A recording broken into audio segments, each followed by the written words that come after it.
The tireless and insatiable traveler who knew the aim of life in this world and the essence of life to be faith, addressed his own heart and said, "Let us examine the book known as the Qur'an of miraculous exposition, which is said to be the word and utterance of the being whom we are seeking, the most famous, the most brilliant and wisest book in the world that issues a challenge in every age to whoever refuses to submit to it.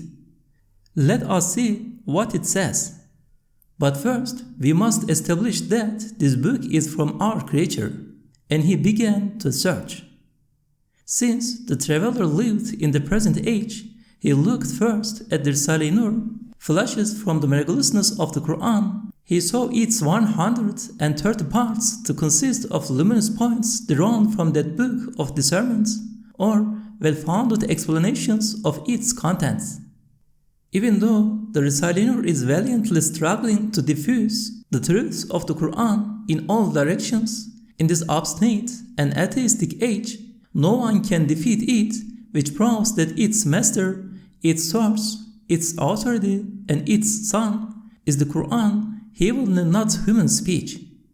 Among the hundreds of proofs in the different parts of the Risale-i Nur, the single proof contained in the 25th word and the end of the 19th letter establishes 40 aspects of the Qur'an's miraculousness in such a way that whoever sees it, far from uttering any criticism or objection, admires its arguments and utters appreciative praise.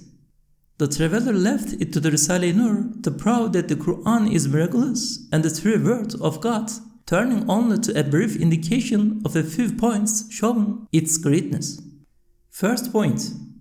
Just as the Qur'an, with all its miracles and truths indicating its veracity, is a miracle of Muhammad, peace and blessings be upon him, so too Muhammad, peace and blessings be upon him, with all his miracles, proofs of prophethood, and perfections of knowledge, is a miracle of the Qur'an and a decisive proof of the Qur'an's being the word of God.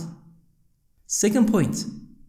The Qur'an, in this world, brought about in so luminous, felicitous, and truthful a fashion, a revolution in the social life of man, as well as in the souls, hearts, spirits, and intellects of man in their individual, social, and political lives, and having caused this revolution perpetuated it in such a fashion that for 14 centuries at every moment its 6,666 verses have been read by the tongues of more than 100 million men, training them, refining their souls, and purifying their hearts.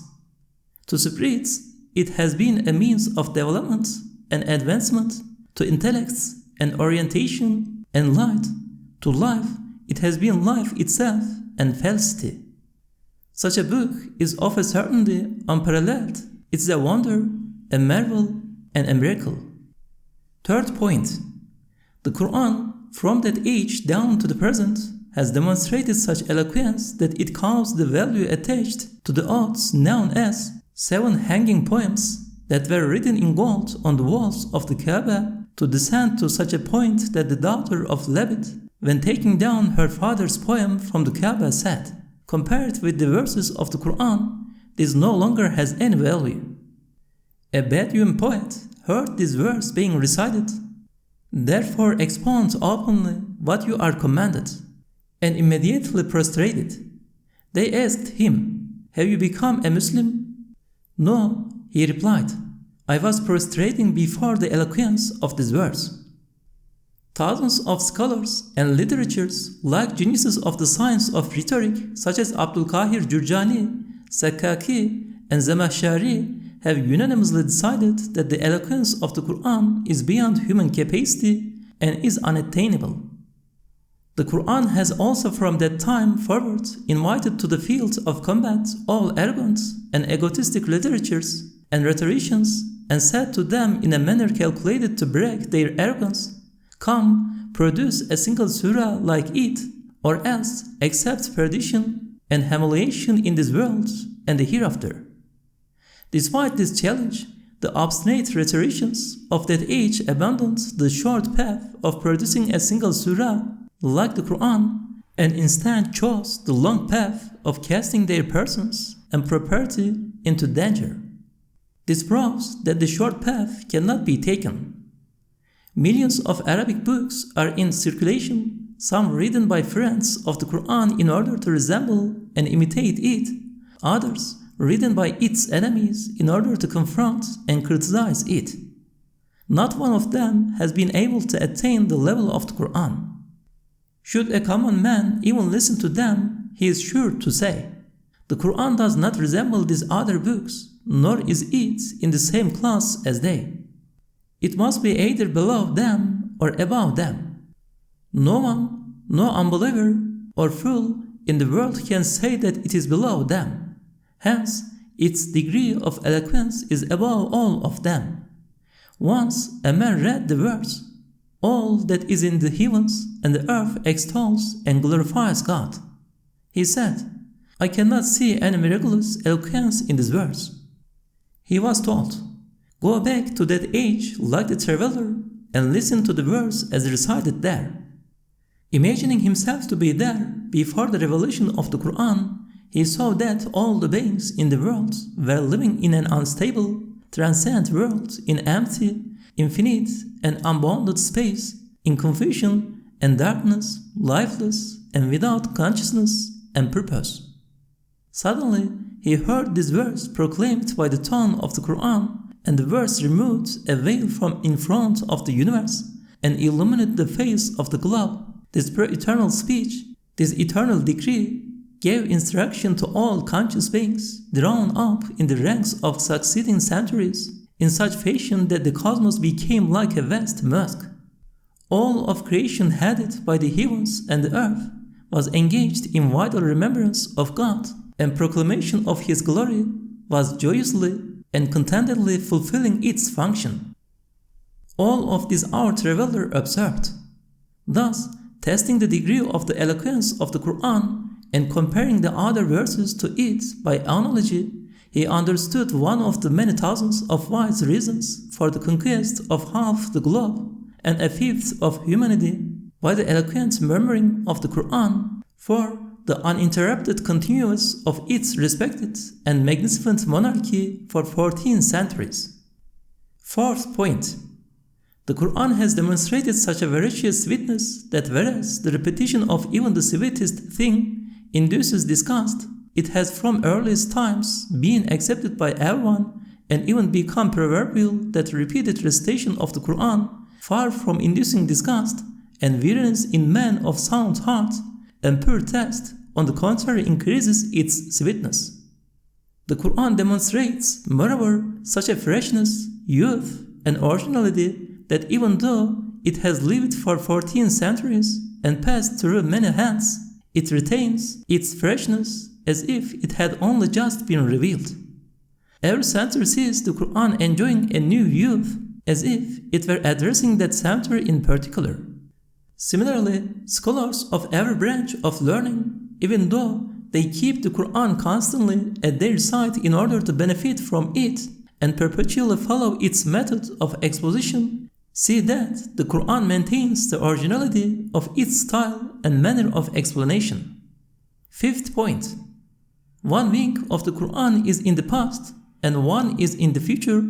and like its roots and one wing are the agreed truths of the former prophets, and it confirms and corroborates them, and they too confirm it with the tongue of unanimity, so too all the true Sufi paths and ways of sainthood, whose fruits, like the saints and purified scholars who receive life from the Qur'an, show through their vital spiritual progress that their blessed tree is living, effulgent, and the means to truth, and who grow and live under the protection of its second wing, testify that the Qur'an is pure truth and the assembly of truths, and in its comprehensiveness a matchless wonder.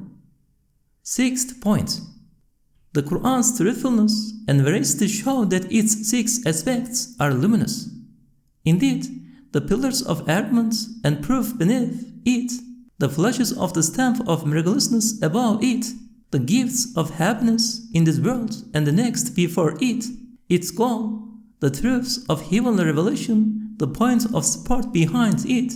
the essence and evidence of innumerable upright minds to its right, and the true tranquility, sincere attraction, and submission of sound hearts and clean consciousness on its left, all proud that the Qur'an is a wondrous, firm, unassailable citadel of both the heavens and the earth. So too, from these 6 levels, the disposer of the universe has set his seal on its being sheer, truth, and right, and not being man's word, and its containing no error, the disposer, who has made it his practice to always exhibit beauty in the universe, protect good and right, and eliminate impostors and liars, has confirmed and set his seal on the Qur'an by giving it the most acceptable, highest, and most dominant place of respect and degree of success in the world. And so too, the one who is the source of Islam and interpreter of the Qur'an is believing in it and holding it in greater respect than everyone else, and being in a sleep-like state when it was revealed, and other words and speeches not resembling or coming near it, and that interpreters describing without hesitation and with complete confidence through the Qur'an through cosmic events of generally the past and the future from behind the veil of the unseen, and no trickery or fault being observed in him while being under the gazes of the sharpest eyes, and his believing and affirming every pronouncement of the Qur'an with all his strength and nothing shaking him, is a stamp confirming that the Qur'an is revealed and true and the blessed word of his own compassionate creator. Also, a fifth of mankind, indeed the greater part of it,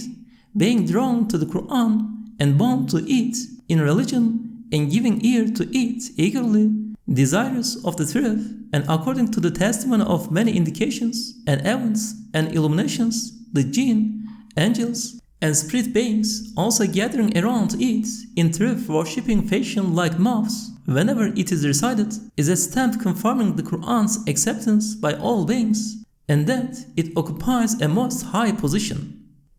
Also, all the classes of mankind, from the most stupid and lowly to the cleverest and most learned, taking their full share of the Qur'an's instruction and their understanding its most profound truths, and all branches of scholars, like the great interpreters of the greater Sharia in particular, and hundreds of Islamic sciences and branches of knowledge, and the brilliant and exacting scholars of theology and the principles of religion extracting from the Qur'an all the needs and answers for their own sciences, is a stamp confirming that the Qur'an is a source of truth and mine of reality.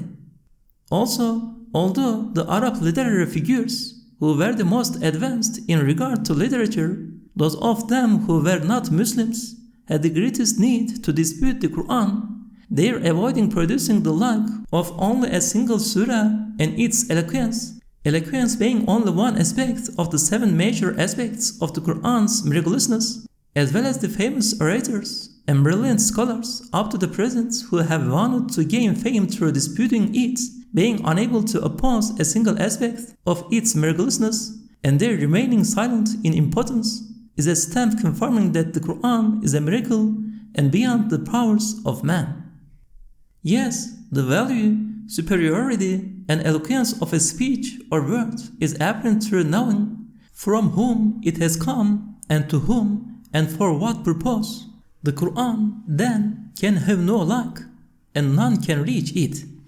For the Qur'an is a speech and address of the sustainer of all the worlds and the creator of the whole universe, and a dialogue in no way hinting of imitation and artificiality. It is addressed to the one sent in the name of all men, indeed of all beings, the most famous and renowned of mankind,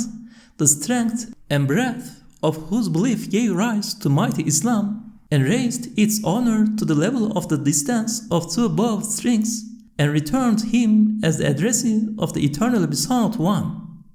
It describes and explains the matters concerning happiness in this world and the next, the results of the creation of the universe, and the dominical purposes within it.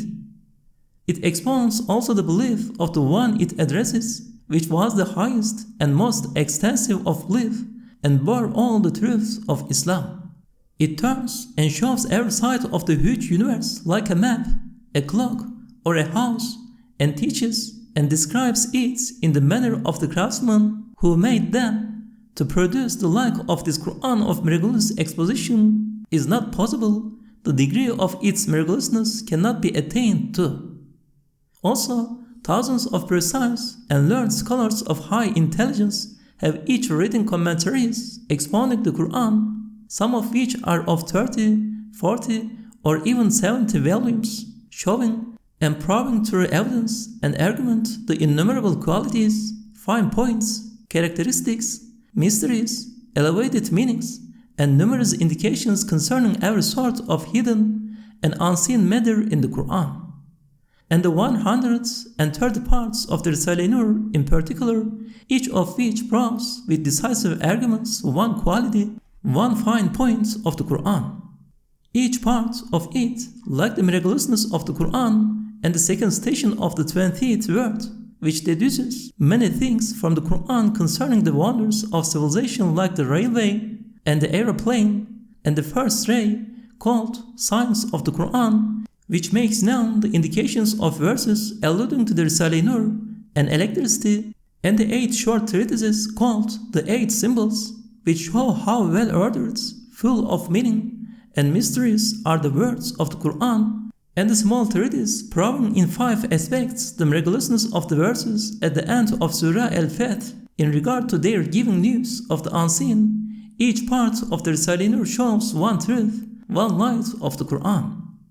All this forms a stamp confirming that the Qur'an has no like, is a miracle and a marvel, and that it is the tongue of the world of the unseen in the manifest world, and the word of one all-knowing of the unseen.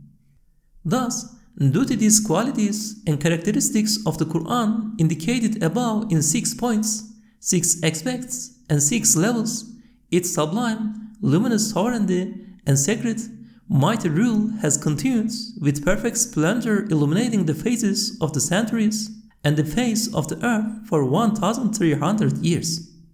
And also, on account of these qualities of the Qur'an, each of its letters has gained the sacred distinction of yielding at least 10 rewards, 10 merits, and 10 eternal fruits, and the letters of certain verses and surahs yielding 100 or 1,000 fruits, or even more, and at blessed times the light, reward, and value of each letter rising from 10 to hundreds.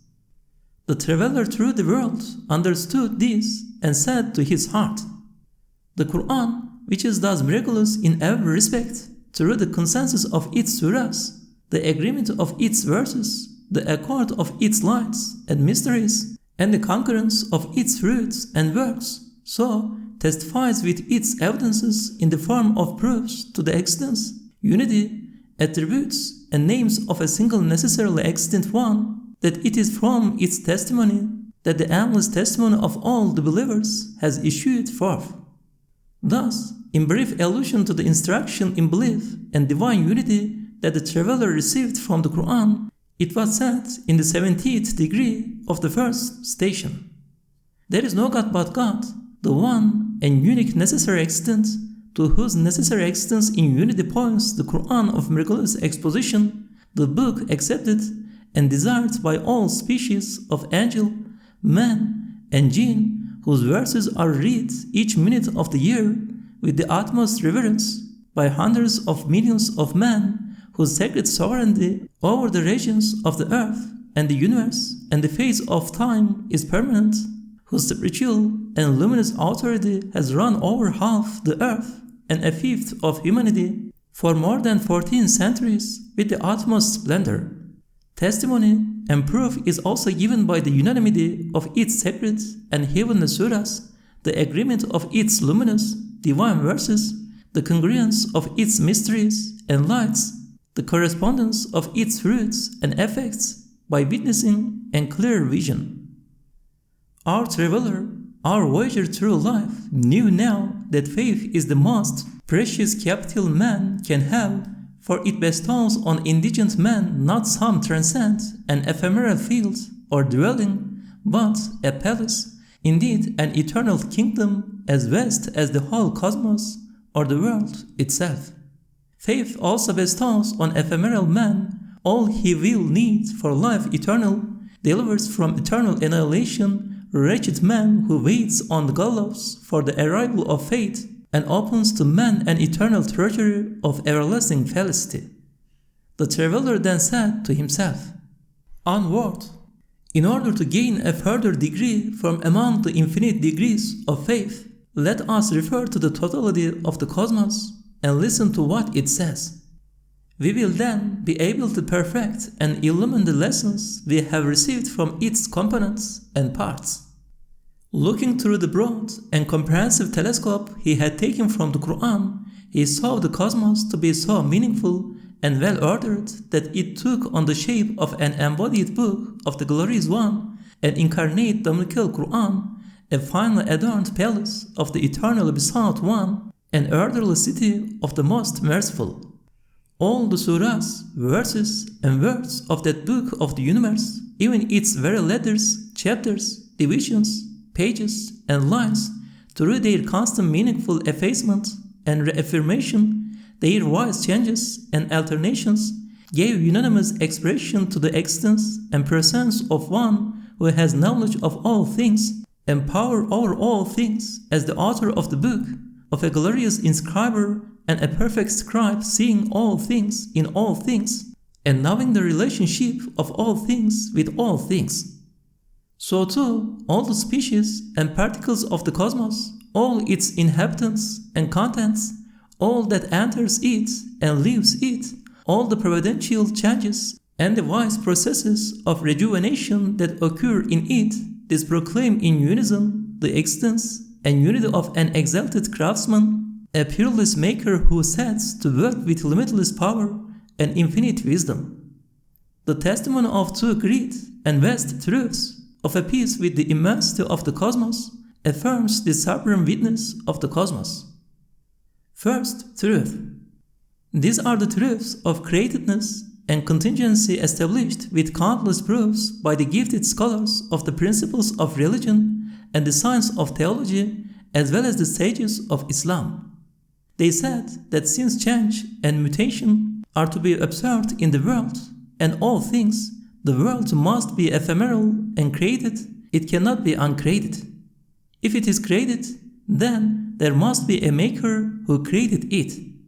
And if there is no cause to be found in the essence of a thing, either for its being or for its non-being, so that these two are equally possible, the thing cannot be necessary and eternal. It has further been proven with decisive arguments that it is not possible for things to create each other, since that would involve the absurd and false notion of causality and never-ending causal sequences. Hence, the existence of a necessary existence becomes necessary, whose like cannot exist, whose similitude is impossible, all other than whom is contingent and created by him. Yes, the truth of createdness has permeated the whole of the cosmos, and many instances of it are visible to the eye. The rest can be seen only by the intellect. For in front of our eyes, a whole world dies every autumn, and together with it die hundreds of thousands of different kinds of plants and small animals, each member of each species being like a small cosmos unto himself. It is, however, so orderly and disciplined a death that all things leave behind in their places seeds and eggs, that in the spring shall be the means of resurrection and rebirth, miracles of mercy and wisdom, miracles of power and knowledge. They hand to the seeds and eggs their book of deeds and plan of action, entrusting them to the wisdom of the glorious preserver and under his protection, and only then do they die. In spring, the dead trees, roots, and animals come to life again exactly as they were, thus providing hundreds of thousands of examples, specimens, and proofs of the sovereign resurrection. In the place of others, plants and animals resembling them exactly are brought into being and life, thus publishing the pages of the beings of the preceding spring together with their deeds and functions, just like an advertisement. Thus, they demonstrate one meaning of the verse, when the pages are spread out. Then also, with respect to the whole, each autumn a great world dies, and each spring a fresh world comes into being. That death and creation proceed in so orderly a manner, and so many separate deaths and creations occur within them in such orderly and regular fashion that it is as if the world were a traveler's lodge where animate beings reside for a time, where traveling worlds and migrant realms come, fulfill their duties, and then go on their way. So there is apparent to all intellects, with the clarity of the sun, the necessary existence, infinite power, and unending wisdom of a glorious being who creates and brings into being in this world vital realms and purposive universes with perfect wisdom, knowledge, and equilibrium, with balance, order, and regularity, and who then employs them for dominical purposes, divine aims, and merciful goals with full power and compassion. We leave to the Risale-i Nur and the books of the theologians the further discussion of matters related to createdness. As for contingence, it prevails over and surrounds all of the cosmos. For we see that all things, universal or particular, big or small, from God's throne down to the ground, from the atom to the planet, all are sent to the world with a particular essence, a specific form, a distinct identity, particular attributes, wise qualities, and beneficial organs. Now, to bestow on that particular essence and quiddity its peculiarities from amongst the infinite possibilities available, to clothe it in its specific, distinctive, and appropriate form from among the possibilities and probabilities that are as numerous as the forms that may be conceived, to distinguish that being with the identity suited to it from among the possibilities as numerous as the other members of its species, to endow with special, suitable, and beneficial attributes the created object that is formless, and hastened midst the possibilities and probabilities that are as numerous as the varieties of attributes and degree, to affix to that aimless creature, perplexed and distraught amidst the innumerable possibilities and probabilities that result from the infinitude of conceivable paths and modalities, to affix to it wise qualities and beneficial organs, and equip it with them. All of these are indications, proofs, and affirmations to the number of the innumerable possibilities of the necessary existence, infinite power, and unlimited wisdom of the necessary existence who creates, chooses, specifies, and distinguishes the quiddity and identity, the form and shape, the attributes and situation of all contingent beings, whether they be universals or particulars. They indicate too that no object and no matter is hidden from him, that nothing is difficult for him, that the greatest task is as easy for him as the smallest, that he can create a spring as easily as a tree, and a tree as easily as a seed. All this then pertains to the truth of contingence and forms one wing of the great testimony borne by the cosmos. Since the testimony of the cosmos, with its two wings and two truths, is fully established and explained in various parts of the Risale-i Nur, and particularly the 22nd and 32nd words, as well as the 20th and 33rd letters, we refer our readers to those writings and cut short an extremely long story.